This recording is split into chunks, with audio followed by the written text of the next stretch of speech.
Rosana fugiu? Rosana? Ah. Eu pensei que você tinha se revoltado e fugido. Tá, pode colocar. Então vamos se juntar aqui.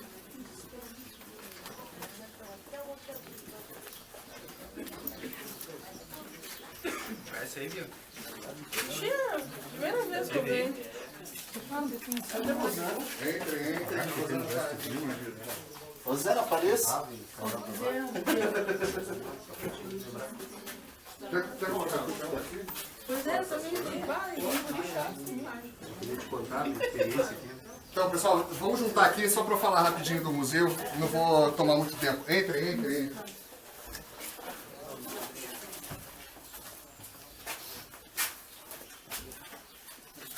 Sim. Bom, pessoal, então, para começar, sejam bem-vindos ao Museu Grupelli. É um prazer tê-los aqui.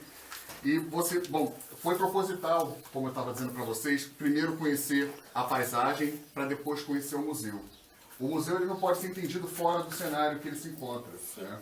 Ele está dentro desse contexto, dentro dessa paisagem. Então o museu, em realidade, ele não se encerra em quatro paredes. Ele é mais amplo do que isso. É aquela brincadeira que eu fiz ali com alguns. Se você tirar esse museu como se fosse uma fatia de bolo e colocar no centro de São Paulo, ele vai ter a mesma função? Não. Ele vai ter exatamente o mesmo significado? Não, porque parte dele vai ficar aqui, né? Que é onde ele tem conexão. Bom, e para falar um pouco do museu, é interessante falar um pouco desse espaço, como isso aqui foi fundado. Primeiro, é importante falar que, na verdade, essa zona rural aqui, essa zona colonial, ela é resultado de uma onda migratória europeia que veio para o Brasil. Sobretudo ali no fim da escravatura, né, teve toda uma política para imigração. Nessa imigração, nessa corrente imigratórias, vieram alemães, pomeranos, franceses, italianos, uma série de etnias. Sobretudo em 1880, foi uma corrente mais forte migratória. Tá? Eles começaram a se fixar aqui na zona rural, e esse espaço foi fundado mais ou menos nessa época, mesmo no final do século XIX, e a família Grupelli se fixa aqui em 1905, logo no início do século XX. Tá? Um fato curioso, vocês viram lá na colônia dos franceses, depois vocês vão ver ali na Maciel, tem um elemento que está bem no centro da colônia. O que é? A igreja. Eu sabia que podia contar contigo, Aline. A igreja. Essas áreas coloniais, elas geralmente se formam perto de núcleos religiosos. Né? E aqui não é o que acontece. Qual a referência aqui? Da onde que parte esse lugar aqui, que a gente está aqui no Grupelli? Não tem igreja, perceberam? O que tem aqui? Restaurante e hospedaria. A comida? Comida. E lugar de paragem. Perceberam isso? Bom, então os caras se fixam aqui a família Grupelli vem do norte da Itália, de Mantova, tá? Eles se fixam aqui e começam a trabalhar, como haveria de ser, com a produção rural, com lavoura, produção de doce, vinho. E aí vem um aspecto interessante do próprio lugar em que vocês estão agora. Esse prédio aqui foi construído em 1930, tá? E continua com as mesmas características de 1930. Face à luz. Bom, o que é interessante nesse prédio? Isso aqui era onde funcionava a adega. Então aqui eles faziam vinho e também... Ele tem um cheiro, né? Ele tem um cheirinho. Não sei se... O cheiro meio que já foi. Esse cheiro já é do ambiente. Mas, enfim, aqui era onde se fazia exatamente o vinho. E embutidos. E é muito interessante que o pessoal... E aqui em cima era hospedaria. Ainda tem os quartos aqui em cima. Tá? Onde está o quartinho simulado. Só que esses quartos já não são mais utilizados. Agora as cabanas são utilizadas. Então percebam só uma coisa. Olha como tem uma continuidade de tempo e espaço, do passado e do presente. O vinho continua sendo um grande fator de produção aqui na zona rural. Aqui exatamente não mais, mas ainda se produz muito vinho. O doce, a lavoura, enfim, o trabalho rural, que é aquilo que eu falei para vocês. Para mim, no meu entendimento, essa é a identidade de quando as pessoas vêm aqui, elas se identificam com o trabalho. O trabalho nas mais diversas formas. Tá? Bom, falando mais ou menos do contexto, outra questão que é interessante falar é como surge o projeto de extensão aqui no Grupério. Mas para falar do projeto de extensão, primeiro tem que recuar 10 anos, em 1998, quando esse espaço aqui foi inaugurado. O museu foi efetivamente inaugurado em 1998. Vocês vão perguntar, quem inaugurou, Diego, o museu? Foi a universidade, né? Não, a universidade não tinha nada a ver com isso inicialmente. Esse processo de criação do museu veio de uma demanda local. E isso é muito interessante, muito interessante. E por quê? Geralmente os museus, vocês que viram a história dos museus, esses museus são criados geralmente por ou uma elite letrada ou uma elite financeira, né? Geralmente são projetados por pessoas que têm o domínio da escrita ou o domínio financeiro. E aqui não. Aqui é justamente o oposto. Foi criado por uma demanda local. Tá? Teve um fotógrafo, o Neco Tavares, que ajudou, que é da cidade, uma professora que também é da cidade, que morava aqui, né? E que tudo isso, junto ao Ricardo, fez uma vontade de memória, gerou uma vontade de memória para construir um lugar para fins de representação. Tá? E o que representa isso aqui? Novamente, acredito eu, o modo de vida da zona rural. Isso é muito interessante. O Ricardo deixa muito claro para a gente, esse museu não é da nossa família, esse museu pertence às pessoas da zona rural, a colonada. Né? Isso é muito claro para a gente. E tem uma outra questão, ainda para um fator um pouco mais teórico. Né? Pensem só, o que motiva a criação de um lugar como esse, de pessoas que nunca estudaram museologia, nunca frequentaram a universidade, nunca fizeram curso de história, antropologia. O que será que faz com que eles olhem essas coisas que estão no mundo real e falem, isso aqui merece entrar no museu? A tradição, né? A saudade, eu acho que, do passado ali, sei lá, lembrança aí. A saudade, o culto à saudade pode Memória. ser uma resposta, a memória e a vontade de que essa memória, na verdade, não preservada, se não perca. Não se perca. Exatamente. E é isso que vocês estão vendo, imagino eu, em Memória e Patrimônio. Isso aqui é, na verdade, uma vontade de preservar o passado sendo evocado no presente. Uma outra coisa interessante, e tentem puxar as disciplinas, porque isso também tem a ver com teoria. E nada disso aqui foi feito pela universidade. A universidade só ajudou a reconfigurar o espaço. O museu foi inventado por eles. Isso é o que a gente pode chamar, em termos teóricos, de percepção da musealidade. A musealidade é o olhar para as coisas com um sentido além daquele sentido aparente. É você deslocar o olhar e conseguir perceber alguma coisa para além da materialidade, para além da realidade objetiva.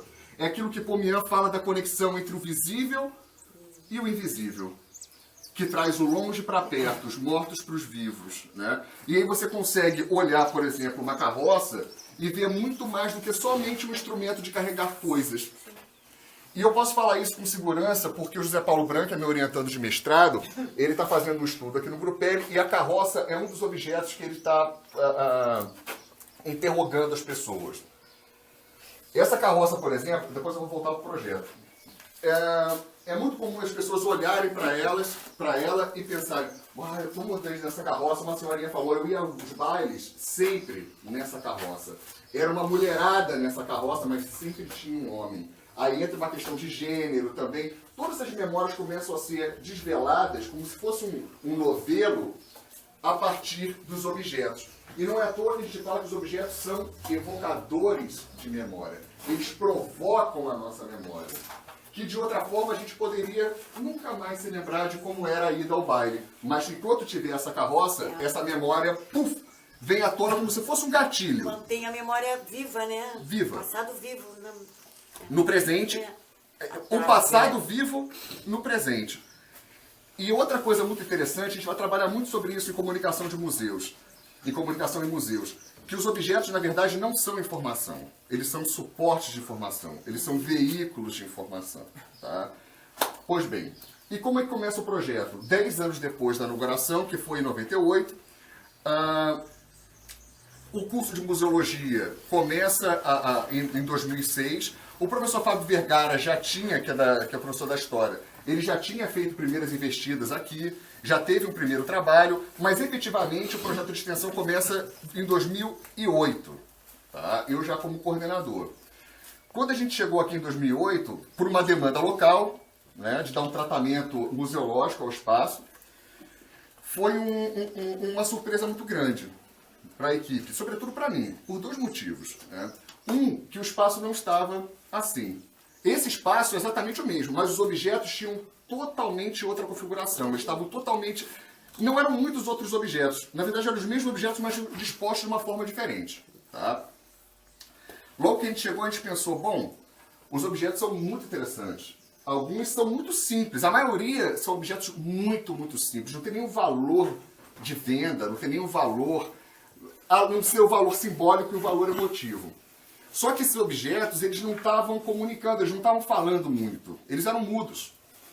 Como os objetos eles não falam, porque eles não são nem papagaios e nem são ventrílocos, o que a gente tem que fazer com esses objetos? Interrogar. Porra, Danilo, eu sabia. Interrogá-los, Danilo. Perfeito, lançar perguntas, boas perguntas aos objetos. Mas você ainda pode correr o risco de perguntar a eles e eles não responderem nada, não é verdade? Então, a quem a gente vai perguntar de verdade? As pessoas que vivem e convivem com esses objetos. Então, a nossa primeira ideia, enquanto equipe, quando a gente chegou aqui, e para mim esses objetos eram totalmente desconhecidos, que eu nunca tinha visto esses bichos, eu não conhecia nada disso aqui. Primeira coisa é abrir a porta do museu e fazer com que as pessoas falem. O que é o caminho contrário que geralmente os museus fazem. Eles fecham a porta, trabalham sozinhos e depois abrem o museu para o público. Aqui era o contrário. A gente tem que fazer esse museu com as pessoas, ouvindo as pessoas. E nesse processo aconteceu algo muito interessante, porque a gente não conhecia quem entrava. Eram transeuntes. A gente não sabia se era daqui, se não era. E numa dessas, aí eu vou para a cadeira, entrou um senhor, um transeunte como qualquer outro, e eu perguntei para ele, o senhor conhece o museu? Ele falou, sim. Não falou mais nada. Mas, o senhor já veio muitas vezes ao museu? A resposta foi a mesma. Sim. E mais nada. Eu falei, pô, não está funcionando. Então vamos tentar de outra forma. De tudo que está aqui, senhor, o que o senhor mais se identifica? Imediatamente, essa cadeira não estava aqui, ele deu um tapinha na cadeira e deu aquele depoimento ali, ó. Essa cadeira me comove muito, pois comecei na profissão de barbeiro com 16 anos e perto dos 40 anos de profissão, ela representa o sustento da minha família que eu consegui até agora. Seu João Petit deu esse depoimento. Quando ele fala da cadeira, ele fala do que exatamente? De sua materialidade ou ele fala do subjetivo? Do que você não consegue perceber ao olhar a cadeira? Subjetivo. Justamente o subjetivo, o invisível, né? E ele é muito interessante que quando ele fala da cadeira, ele não fala assim, à distância. Ele fala grudado na cadeira. A emoção. Como se aquilo fosse a extensão do corpo dele. Isso, em antropologia, a gente tem principalmente na antropologia, quando a gente fala de teoria do objeto, chama de self-standard. A extensão do nosso corpo. E eu até brinco, eu arrisco dizer que quando ele está narrando a história da vida dele, por intermédio desses objetos, se você der um chute na cadeira, ele grita ai. Porque aquilo é realmente como se fosse ele fora da sua corporalidade. É impressionante isso. E outra coisa, isso aqui não estava dessa forma. Essa mesa estava lá, apoiando outra coisa, e ele montou esse cenário. Ele falou, peraí, não é assim não, ó. Essa cadeira é aqui. E ele montou, e tal como ele deixou, a gente deixou aqui. Tá? Foi muito bonito porque ele se emocionou muito na hora de estar falando da cadeira. Aquele mesmo senhor que não tinha dado ideia nenhuma pra gente. Né? Ainda sobre a cadeira. Esse gabinete aqui, ele foi doado por uma outra família, a família Ferrari, que eram os cabeleireiros aqui da região. Né? Ele cortava o cabelo, tradicionalmente, era só um. Quando esse cara começou a ficar doente, ele doou esse gabinete como se fosse passando o ofício para o seu João Petit. O seu João Petit, depois de 98, quando o museu já estava inaugurado, ele continuava cortando o cabelo aqui dentro. Aqui, nesse espaço. Ora, bolas. Do ponto... Não tem mais um... Ele perde, ou pelo menos diminui muito a sua funcionalidade para que ele foi projetado originalmente, e ele ganha que outro sentido? Uma mostra? Ele vira uma peça de museu, ele fica como... A representação Ornamento. do real, né? Ele Ele vira representa. um objeto representativo. Esse termo é muito legal que a Bianca falou. O que é representação? É a reapresentação, é a presença mesmo na ausência. O que ele está trazendo aqui no museu é, na verdade, o ofício de cortar cabelo, o que significa isso na região, e não só uma cadeira. É por isso que ele não, em tese, não usa mais. Só que, para contrariar a teoria, ele continuava cortando o cabelo aqui dentro, então esse objeto era um híbrido. Ele era ao mesmo tempo musealizado, simbólico e ao mesmo tempo utilitário. Tá? Isso é um fato bastante interessante e curioso. Como eu falei, todo esse espaço aqui, de alguma forma, tem uma manifestação, uma manifestação do trabalho. E isso é uma manifestação de trabalho. O Sr. João Petit, eu fiz uma entrevista com ele, e isso é muito interessante falar. Ele não é só cabeleireiro. Ele acaba desempenhando uma função de psicólogo aqui dentro. Então, quando as pessoas estão enfermas, já estão começando a se desconectar dessa realidade, ele vai lá, corta o cabelo, conversa, escuta. E outro dia eu vi ele chegar com um caminhão aqui. Eu falei, com um caminhão? Ele já não precisa mais cortar cabelo. Isso aqui é mais uma função que ele ocupa dentro dessa comunidade do que o fato, uma profissão de ganhar dinheiro. Ele ganha dinheiro com outras coisas hoje, né? E outra, ele continua cortando o cabelo. Claro que não aqui. Agora lá do lado do restaurante tem um lugarzinho que ele abriu que ele corta o cabelo.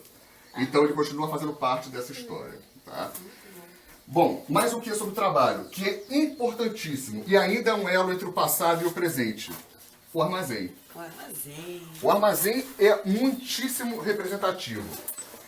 Vale dizer que esse acabamento aqui faz parte do armazém lá do início. Tá? Eles fizeram uma reformulação e trouxeram isso aqui para cá. A porta que vocês estão vendo lá também era a porta do armazém que veio para o museu. Tá? Qual o sentido do armazém? Qual a importância do armazém? Hoje a gente chega aqui com muita facilidade, cara. E mesmo assim ainda tem gente que reclama. Pô, parece ser um menu de carro sacudindo. O que o pessoal falava, os mais antigos, é que eles levavam 3 dias para ir e voltar. 3 dias. Uma senhorinha outro dia mesmo falou, não era uma viagem exatamente fácil fazer de carroça quando você não tinha estrada. Né? Então o que acontecia? Todos esses produtos que eram vendidos no armazém eram o que abastecia a comunidade aqui. Era como se fosse o shopping atual. Você achava de tudo. Aqui vocês depois podem passar, tem umas fotos de como eram os armazéns. Ó, um exemplo é esse aqui, ó. Você tem panelas, você tem tecidos, você tem produtos agrícolas. Aqui tem outro exemplo, ó. Você tem de tudo. Porque essa relação entre cidade e zona rural não era exatamente fácil, né? E o que tem de interessante? Lá o armazém continua ativo. Aliás, eu convido vocês a visitarem. Em produtos, claro, tem uma outra configuração. Mas o espírito é o mesmo. Tanto que, isso não sou eu que falo para eles, quando eles querem fazer alguma mudança, alguma reforma, eles nunca pensam em tirar os armários, sempre pensam em deixar o espírito do lugar. Isso é muito importante. E percebam só, a gente tem o armazém, então, real e o armazém simulado, né? No mesmo espaço convivendo. Mais o que, então? Podem passar as fotos depois. Mais uma faceta do trabalho é aqui, o gabinete dentário.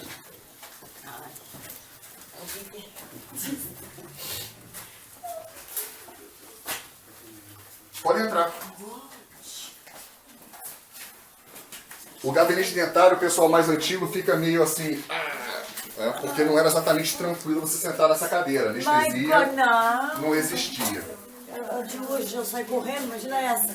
Mas qual o sentido dessa cadeira? É pelo seu tamanho? É pela antiguidade? Não, nada disso. Essa cadeira, na verdade, é o símbolo de luta. É uma conquista que foi feita aqui na zona rural. Como eles não tinham tratamento dentário, o time Boa Esperança fez, junto com outros atores sociais, uma quermesse, conseguiu juntar dinheiro e compraram o gabinete dentário. Ainda atendem aqui num gabinete um pouco mais novo que esse, mas não tão novo, do outro lado dessa parede aqui. Tá? Isso foi na década de 60. E junto com o sindicato conseguiram alguém para cuidar do dente das pessoas. Então, mais do que um objeto, é um símbolo de conquista. Minha sogra teve um relógio desse. Que era da... Tem isso aqui também, ó. Tem um quadrinho desse. Que era assim, em 1900. Ah,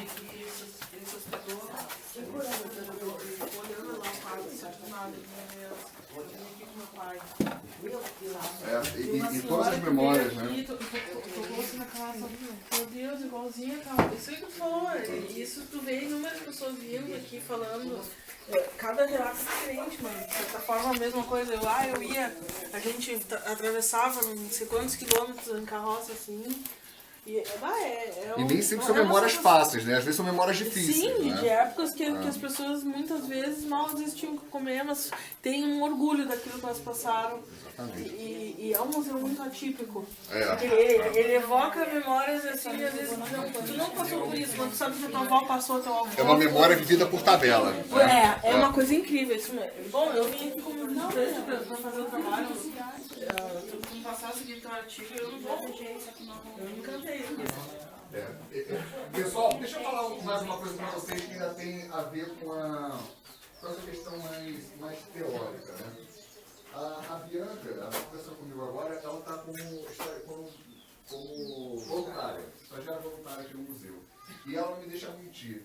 Com esse museu, talvez para vocês que não tenham exatamente um contato com a zona rural, o impacto não seja tão grande. Né? Mas para quem tem essa ligação, isso aqui desperta muitas memórias. E tem mais um fato muito interessante também, que a nossa amiga Rosana pode confirmar. As crianças, elas têm, não todas, mas elas têm uma paixão pelo museu inexplicavelmente. Você ter um senhorzinho assim, isso aqui fez parte da minha infância, uma memória vivida, você entende. E a criança? No domingo que eu estive aqui, tiveram assim, duas. Bom, tinha uma bem pequena de cola, assim, olhando e falava com a mãe, telegia com a mãe. E tu nem entende. E não tem nenhuma memória vivida. Não, nunca veio. Eu não sou desloncada, eu bastante. É muito interessante, porque tem um teórico da memória que chama Foucault, que não sei se vocês estudaram hoje, que ele fala justamente que a memória é vivida por tabela. Ele tem um sentido identitário. O cara identifica o espaço, ele não viveu exatamente isso, mas por tabela ele sente uma emoção patrimonial. Ele se sente representado por isso. Bom, aí eu queria com relação às crianças. Como fazer então para interpretar isso? Uma criança que ninguém fala, aconteceu daí, apontando, criança que traz os pais aqui, que o pai, na verdade, de saco cheio, assim, o que é, minha filha? Aqui, olha que fantástico, né? O que acontece? Se você jogar uma criança, provavelmente ela vai se decorar, ou vai responder você. Então, a forma de você identificar isso é pedindo para que ou elas fiquem no tipo de objetos que elas mais gostam, ou então desenhando esses objetos. E já fiz vários exemplos. Ela já desenhada, aparece muito o campo de futebol, aparece muito a própria casa, a carroça. Olha que coisa interessante. Apareceram vários desenhos, e a Rosana pode confirmar, que não são exatamente de dentro do museu, mas mostram o museu dentro de um cenário, dentro de um contexto. E quando você fala o que você mais gostou do museu, eu gostei de visitar tudo, o local. Cresceram ali a desenhar e os pais, vamos. Às vezes os pais ficam meio E as assim. crianças estavam ali assim, eles estavam adorando desenhar aquilo assim, super encantados. Assim, né? E aí você pergunta, tem toda uma questão de imaginário que não tem a ver com a vida dela aqui na zona rural, que ela nem nunca, às vezes nunca veio na zona rural, mas que tem um imaginário que ela cria na cabeça dela. Né? Casa mal assombrada, obviamente, isso existe. Né? O final do parafuso, que é o fantasma local, depois eu posso falar sobre isso. Mas a pessoa ficou curiosa, eu não soube contar um dia de seminário. Final do parafuso, depois, ele tá por aí, tem uma garrafa de vinho que ele fez aqui. Bom, isso aqui, ó, é interessante que isso aqui foi como eu falei para vocês, quando a gente entrou, quando a gente começou o projeto, com a ajuda deles, a gente montou esse espaço dentro de núcleos temáticos. Então, assim, Diego, por que vocês não indicam exatamente O que é esse objeto? A função desse objeto é que, na verdade, o grande barato não é exatamente o objeto, mas são os contextos que os objetos fazem. Como eles em conexão criam sentido, né? Não é um museu focado no objeto, mas focado em temáticas, tá bom? Vamos entrar aqui, ó. Aqui tem a ideia de porta para dentro, simbólica, e vocês perceberam que toda essa parte aqui é mais voltada para a lavoura, para a porta fora. E aqui é um lugar mais intimista, é porta dentro, que a gente carinhosamente chama de casa, né? O núcleo casa, o núcleo cozinha. Vamos entrar.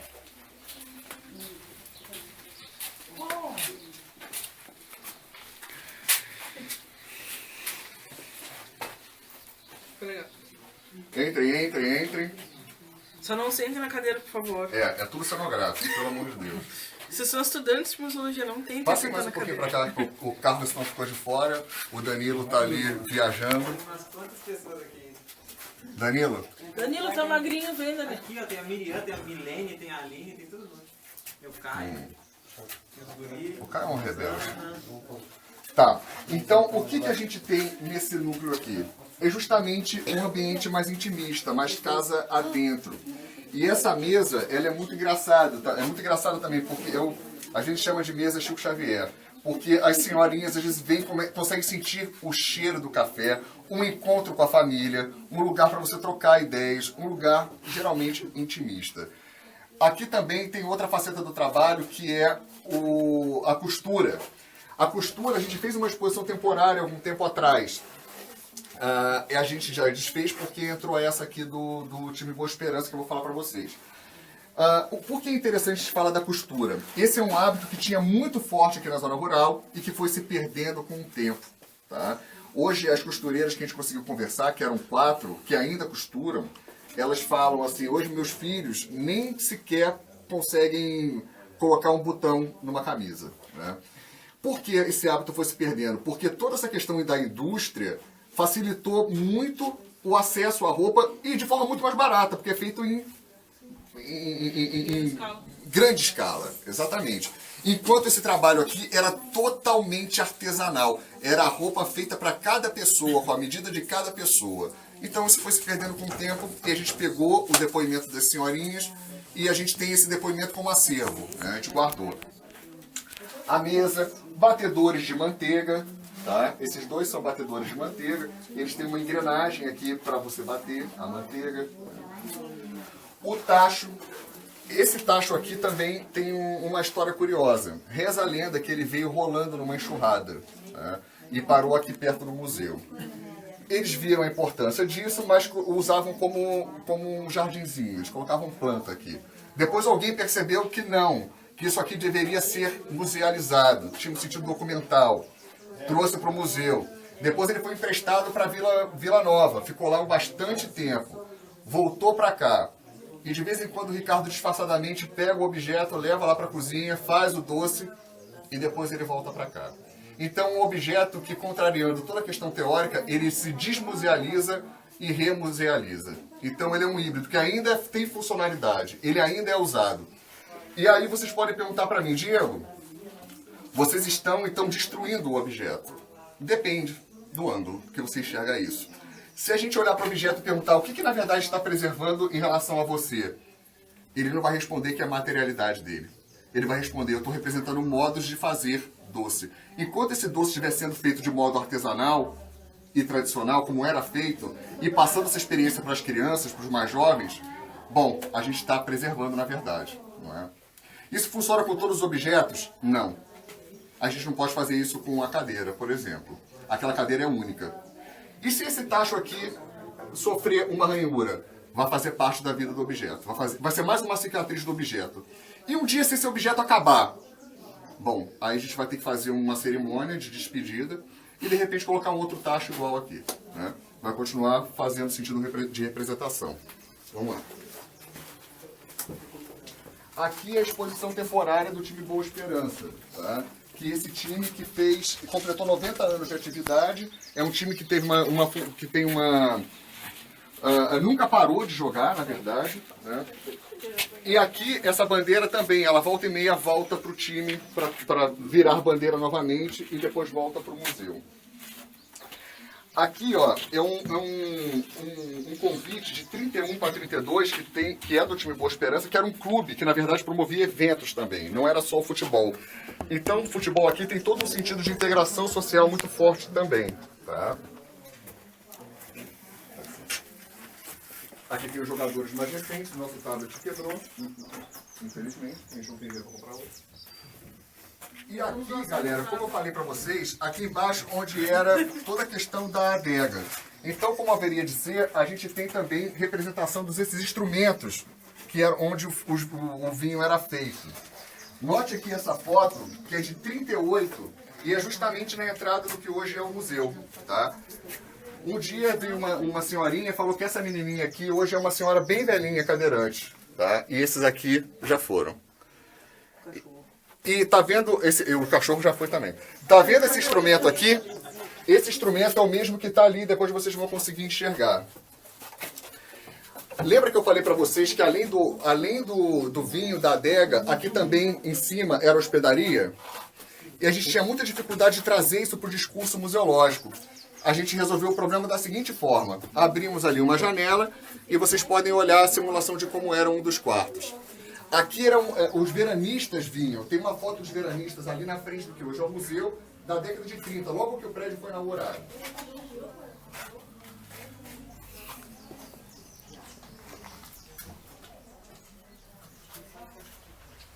Olha lá, era um evento chique, cara. Olha lá, o pessoal todo na fufica. É só cuidado com a cabeça.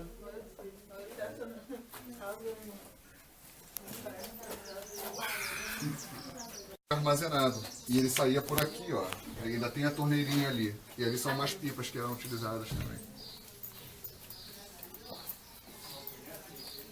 Pessoal, assinem depois o livro, tá?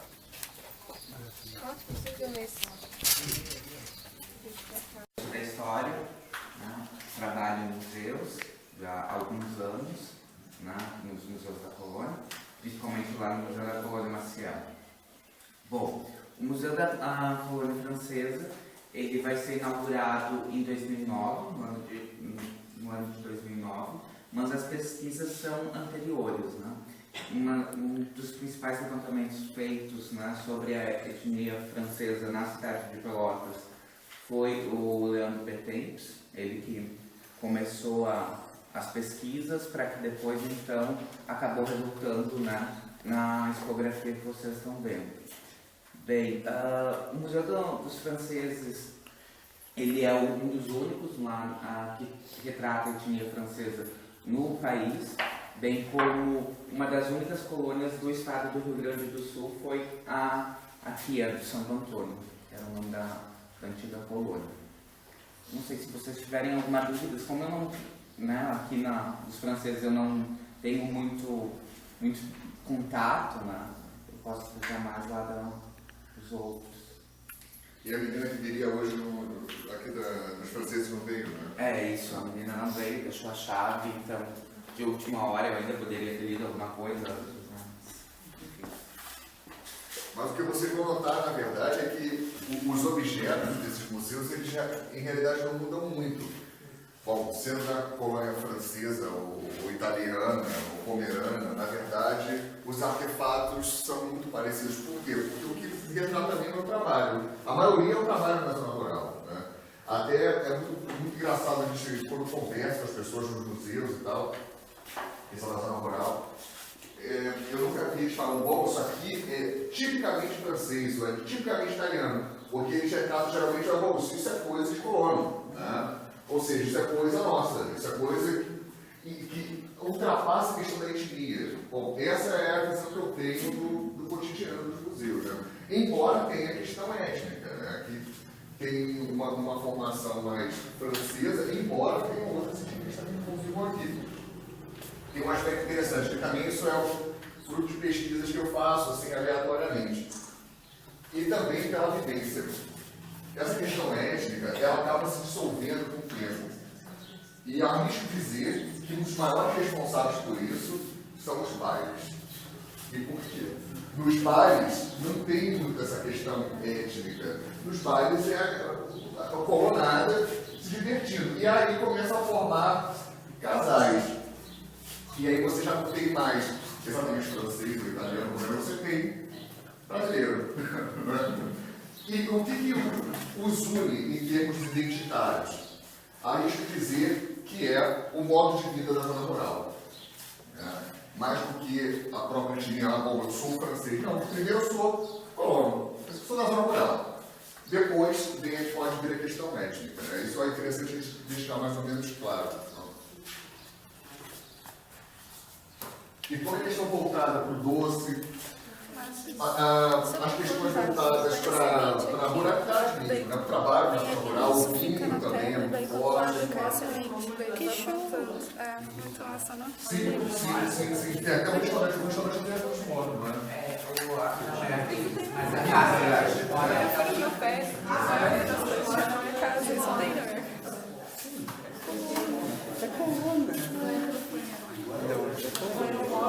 Eu tenho isso aqui na minha casa. Tá com o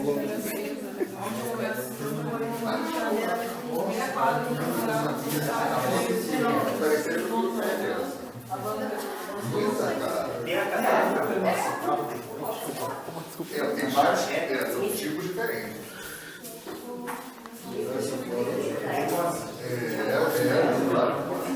E aqui é o freio da cabeça. É aquele espírito. Que maneiro, não sabia.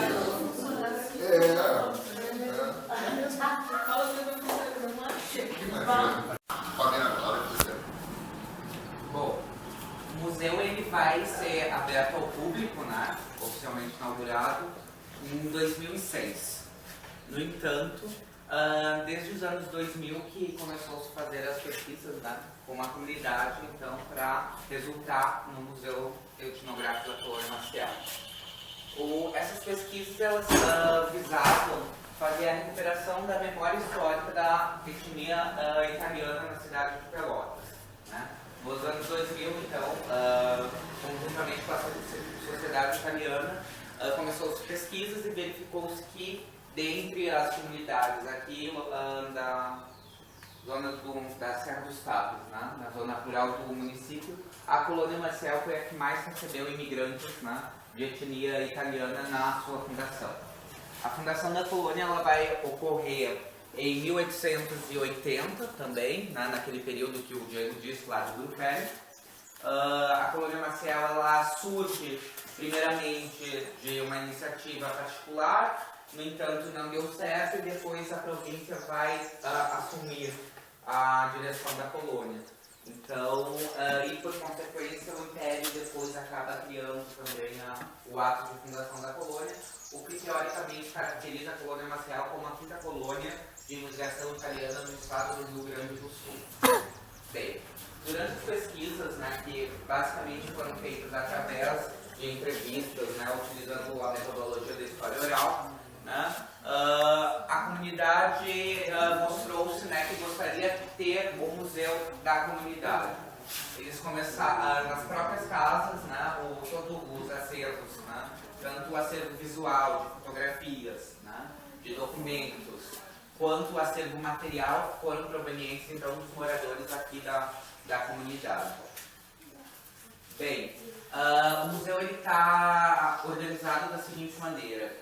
Começa com a chegada, né, então com relatos, né, dos moradores falando sobre como foi a chegada desses imigrantes aqui na colônia. Posteriormente, então, a parte do trabalho, então que a maior parte do acervo é voltado para a questão do trabalho. Então, nessa parte, desde pequenas ferrarias, né, que como a distância com o município era muito longa, eles tinham que improvisar, né, então, ter ferrarias nas próprias colônias. Então, todas as casas tinham um canto meio voltado para a ferraria, para a manutenção dos objetos. Então, aqui nesse canto a gente vai ter o fole, a marreta, a bigorna, né, que eram objetos de ferraria. Aqui nesse canto, mais a questão do trabalho, do meio de locomoção, então as peças de montaria, né, do trabalho, a debulhadeira de milho, a roldana. A roldana ela tem um significado importante porque quando esses imigrantes chegaram, o primeiro produto que eles vão começar a plantar vai ser a alfafa, né? Para depois ser vendida então na cidade, e a alfafa dá corte uma vez por mês. Então eles tinham uma verba meio que mensal a partir da produção da alfafa. Aqui atrás nós temos a semeadeira e o serrote.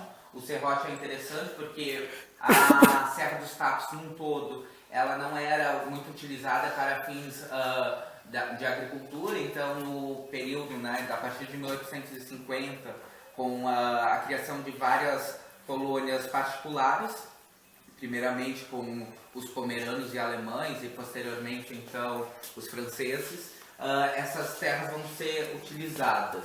Antes, no período da escravatura, era somente utilizada para a extração de madeira e de barro. A madeira para construção de casas e também a carvoarias, enquanto o barro, então, para a fabricação de telhas e tijolos. Bem, depois, no canto de lá, então, vai ser a produção, né, são objetos voltados para a produção do vinho, né, a partir da uva. O vinho é interessante ressaltar que não foi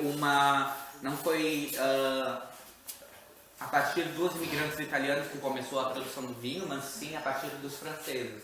Os franceses que vão começar a produção de vinho aqui na cidade de Pelotas, e posteriormente então os imigrantes italianos também vão acabar cultivando as parreiras e por fim produzindo o vinho. Então tem aquela típica a caixa de amassar uva, né? Aquela quando se fala em imigrantes italianos, já vem na memória a imagem deles fazendo com os pés, né? Pisoteando a uva para a produção do vinho. Então essa era uma daquelas caixas. Depois então, já na outra parte, são um acervo voltado para a questão da casa.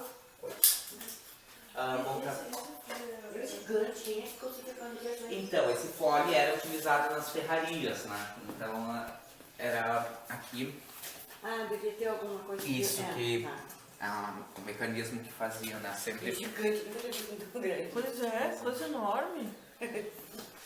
E então a parte da casa, né? Objetos voltados mais então para a figura também um pouco a questão da mulher, que a mulher ela também estava presente na lida dos afazeres, né, na parte do trabalho rural, mas ela tinha a jornada então também de cuidar da casa e de toda a família, né, então os objetos voltados à questão da costura, né, a produção das roupas aqui na colônia, a questão dos armazéns que o Diego tinha mencionado, a importância do Grupo L justamente nos relatos mostram que o pessoal aqui da Maciel costumava ir até o Grupo L para fazer as compras de aviamento, enfim, todas as compras, né, acabavam fazendo lá com os Grupo L. Então a parte de lá das panelas, né, a panela e o trempe, que mostra no início a cozinha, ela ficava separada da cozinha de casa, da casa de dormir, por uma questão de incêndios, para combater incêndios. E aqui na Maciel teve uma família que acabou fazendo junto, né? Os pais saíram para trabalhar e tinham 5 filhos pequenos, e quando eles voltaram a casa já tinha incendiado e as crianças morreram no incêndio. Então quando se fala da questão do fogolário, né? Quando se perguntava para os moradores, alguns contavam ainda essa história da família Schiavon, que perdeu as crianças no incêndio. Então depois tem a parte da produção de leite, né, a desnatadeira, né, o carro do leite, que também era produzido e depois levado para a cidade de Pelotas. As gamelas vai ser interessante que além do preparo de alimentos, né, no dia a dia, também quando havia recém-nascidos em casa, era utilizada como banheiro. Então, principalmente isso. Eles acabavam improvisando. Um dia que eu estava lá na visita, recebendo as pessoas, aí um rapaz falou que tinha um ditado, já nasceu errado na gamela. Que era um ditado, assim, uma brincadeira de que o cara já estava errado, já nasceu torto, já no primeiro banho. E depois o prédio, então, um dos eixos temáticos aqui do museu vai ser voltado para a educação, porque era o papel. 40 anos, cara. Acaba de garoto, né?